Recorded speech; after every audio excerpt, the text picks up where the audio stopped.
ಮೃತರೆಲ್ಲರೂ ಕೂಡ ವಿಜಯಪುರ ಮೂಲದವರು ಅನ್ನುವಂತಹ ಮಾಹಿತಿ ಸಿಗ್ತಾ ಇದೆ. ಒಂದೇ ಕುಟುಂಬದ ಐಟಿ ಉದ್ಯಮಿಗಳು ಅನ್ನುವಂತಹ ಮಾಹಿತಿ ಸಿಗ್ತಾ ಇದೆ. ಬೆಂಗಳೂರಿನಲ್ಲಿ ಸುಮಾರು 300 ಜನರಿಗೆ ಕೆಲಸವನ್ನು ಕೊಟ್ಟಂತಹ ಉದ್ಯಮಿ ಚಂದ್ರ ಯಾಗಪ್ಪಗೋಳ್ 48 ವರ್ಷ, ಗೌರಾಬಾಯಿ, ವಿಜಯಲಕ್ಷ್ಮಿ ಎಲ್ಲರೂ ಕೂಡ ಮೃತ ದುರ್ದೈವಿಗಳು ಅನ್ನುವಂತಹ ಮಾಹಿತಿ ಸಿಗ್ತಾ ಇರುವಂತಹದ್ದು.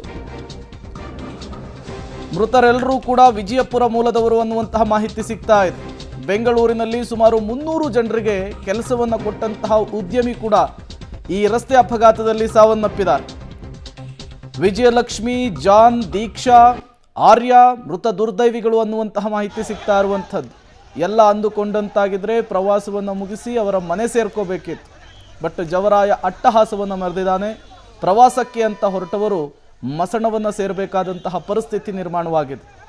ನೆಲಮಂಗಲದಲ್ಲಿ ನಡೆದಂತಹ ಭೀಕರ ರಸ್ತೆ ಅಪಘಾತದ ದೃಶ್ಯಾವಳಿಗಳನ್ನು ಗಮನಿಸ್ತಾ ಇದ್ದೀರಿ. 2 ತಿಂಗಳ ಹಿಂದಷ್ಟೇ ಹೊಸ ಕಾರನ್ನು ಖರೀದಿ ಮಾಡಿದ್ರು.